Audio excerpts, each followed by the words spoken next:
শরীরের ভেতরে যে সূক্ষ্ম বৈদ্যুতিক সংকেত মানে এই ইলেকট্রিক্যাল সিগন্যালস চলে, ডাক্তাররা সেটা ঠিক কিভাবে ধরতে পারেন বলুন তো?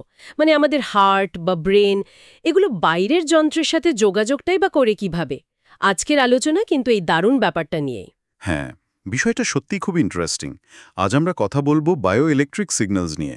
মানে জীবন্ত শরীর কিভাবে বিদ্যুৎ তৈরি করে, আর সেই অত্যন্ত সূক্ষ্ম সংকেত ধরার জন্যে ইলেকট্রোড কিভাবে কাজ করে, মূলত সেই বিষয়ে। হ্যাঁ, আর ওই যে ইসিজি, ইইজি, ইএমজি শুনি আমরা। ঠিক, ওইগুলোর পেছনের মূল আইডিয়াটা কি, আর ইলেকট্রোড ঠিক কিভাবে শরীরের এই ইলেকট্রিক্যাল ভাষা মেশিনের কাছে পৌঁছে দেয়, সেটাই আমরা একটু সহজ করে বোঝার চেষ্টা করব আজকে। দারুণ। তাহলে একদম শুরু থেকে শুরু করা যাক।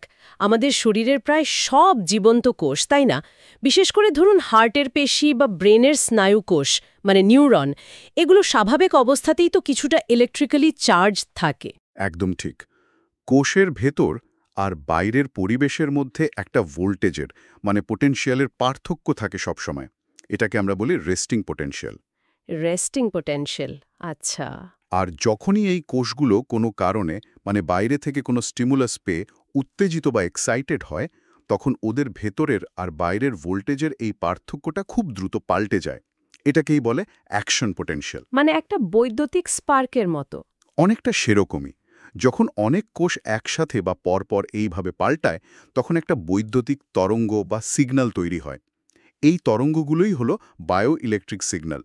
শরীরের বিভিন্ন অঙ্গ কিভাবে কাজ করছে তার একটা খবর দেয় এগুলো। তার মানে আমাদের শরীরের বিভিন্ন অংশ সবসময় এই বৈদ্যুতিক সংকেতের মাধ্যমে তাদের কাজের খবর জানাচ্ছে।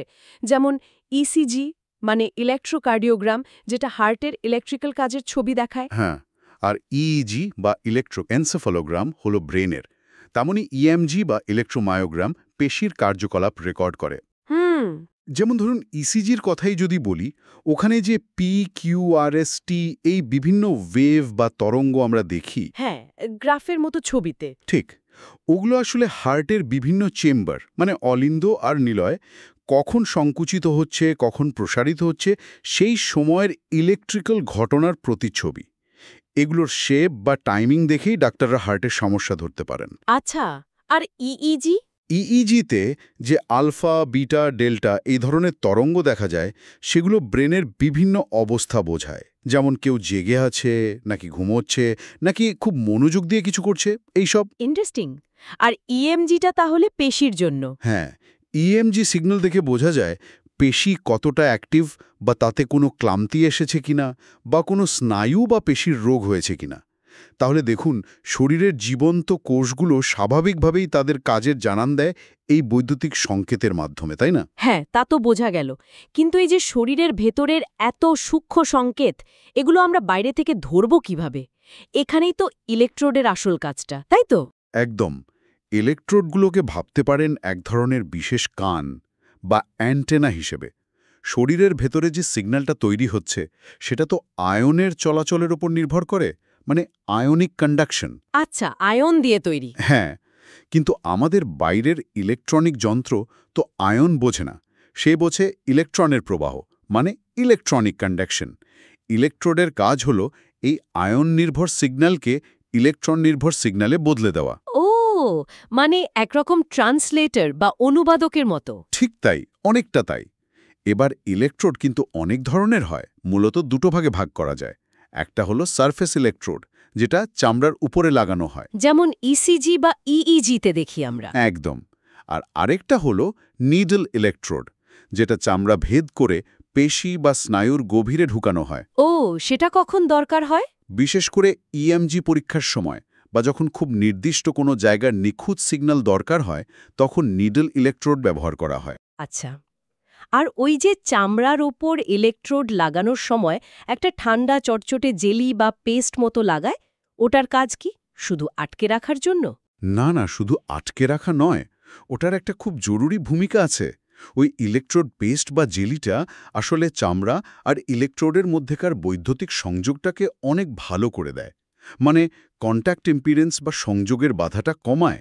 ইম্পিডেন্স কমায়? হ্যাঁ, ভাবুন, দুটো ইলেকট্রিক তার জোড়া লাগানোর আগে আমরা যেমন ভালো করে পরিষ্কার করে নিই যাতে কারেন্ট সহজে যেতে পারে, এখানেও অনেকটা তাই। চামড়া আর ইলেকট্রোডের মধ্যে বাতাস বা ময়লা থাকলে তো সিগন্যাল ঠিকমতো পাস করবে না, অনেক নয়েজ আসবে।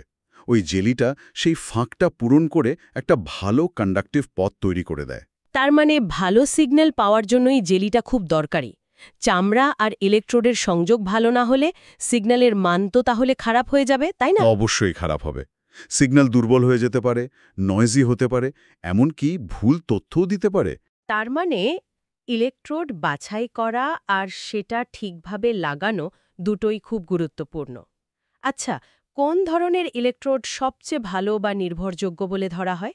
বর্তমানে সবচেয়ে নির্ভরযোগ্য আর সবচেয়ে বেশি ব্যবহার করা হয় সিলভার ক্লোরাইড ইলেকট্রোড, মানে এজিসিএল ইলেকট্রোড। এজিসিএল কেন এটাই সেরা? এর কয়েকটা কারণ আছে। প্রথমত, এরা খুব স্থিতিশীল বা স্টেবল, মানে রেকর্ডিংয়ের সময় এদের নিজস্ব বৈদ্যুতিক ধর্ম সহজে পাল্টায় না। দ্বিতীয়ত, এরা খুব কম নয়েজ তৈরি করে, মানে সিগন্যালের সাথে অবাঞ্ছিত কিছু যোগ করে না। আচ্ছা। আর তৃতীয় এবং খুব গুরুত্বপূর্ণ একটা কারণ হলো এরা সহজে পোলারাইজড হয় না। পোলারাইজড সেটা কি জিনিস? পোলারাইজেশন মানে হলো ইলেকট্রোডের সারফেসে চার্জ জমা হয়ে যাওয়া। যদি এমনটা হয় তাহলে সেটা শরীরের আসল সিগন্যালকে বিকৃত করে দিতে পারে। এজিসিএল ইলেকট্রোডে এই সমস্যাটা অনেক কম হয়। ও আচ্ছা। এছাড়াও ইলেকট্রোড আর শরীরের টিস্যুর সংযোগস্থলে একটা জিনিস তৈরি হয়, যাকে বলে হাফ সেল পোটেনশিয়াল। এটা হলো একটা বেসলাইন ভোল্টেজ। শরীরের সূক্ষ্ম সিগন্যালগুলো এই বেসলাইনের ওপরেই মাপা হয়। এই হাফ সেল পোটেনশিয়ালটা স্টেবল বা স্থিতিশীল হওয়া খুব জরুরি। এজিসিএল ইলেকট্রোড এখানেও বেশ ভালো পারফর্ম করে। তার মানে সবচেয়ে নির্ভরযোগ্য সিগন্যাল পেতে গেলে সাধারণত এজিসিএল ইলেকট্রোড ব্যবহার করাই ভালো, তাই তো? হ্যাঁ, বেশিরভাগ ক্ষেত্রেই এটাই স্ট্যান্ডার্ড। বিষয়টা তাহলে অনেকটা এরকম দাঁড়ালো, তাই না, যে ডাক্তাররা যেমন স্টেথোস্কোপ দিয়ে হার্টের ভেতরের শব্দ শোনেন, তেমনি ইলেকট্রোড দিয়ে তারা হার্ট, ব্রেন বা পেশির ওই বৈদ্যুতিক কথাবার্তা বা সংকেতগুলো শোনেন। খুব ভালো উপমা দিয়েছেন, একদম তাই। আর স্টেথোস্কোপ যেমন ঠিক জায়গায় ঠিকভাবে না বসালে শব্দটা পরিষ্কার আসে না, তেমনি ইলেকট্রোড যদি চামড়ার সাথে ঠিক মতো না লাগে বা ওই ইম্পিডেন্স বেশি থাকে কিংবা ধরুন ভুল ইলেকট্রোড ব্যবহার করা হলো, তাহলে কিন্তু আসল সিগন্যালটা আমরা ঠিকমতো পাব না। হয় দুর্বল হয়ে যাবে, নয়তো ভুলভাল দেখাবে। নিখুঁতভাবে বলেছেন। এই সূক্ষ্ম সংকেত ধরাটা সত্যি বেশ কৌশলের ব্যাপার। তাহলে যদি আমরা পুরো বিষয়টা একবার সংক্ষেপে গুছিয়ে নিই, মূল ব্যাপারটা হলো আমাদের শরীরের জীবন্ত কোষগুলো মানে অঙ্গপ্রত্যঙ্গগুলো তাদের স্বাভাবিক কাজের সময়ে বৈদ্যুতিক সংকেত তৈরি করে, যেমন ইসিজি, ইইজি, ইএমজি। ঠিক।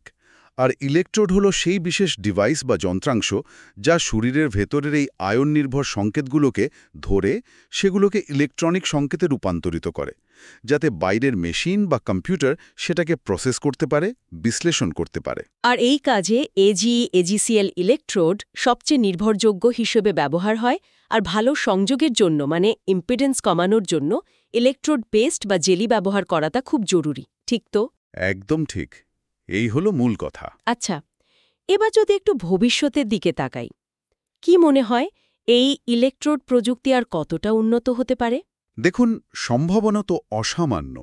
ভাবুন তো, যদি এমন ইলেকট্রোড তৈরি করা যায় যা প্রায় অদৃশ্য, বা ধরুন ত্বকের নিচেই বসিয়ে দেওয়া গেল খুব সহজে, আর সেটা হয়তো দিনের পর দিন বা মাসের পর মাস ধরে শরীরের ভেতরের বৈদ্যুতিক সংকেতের ডেটা নিখুঁতভাবে পাঠাতে থাকল।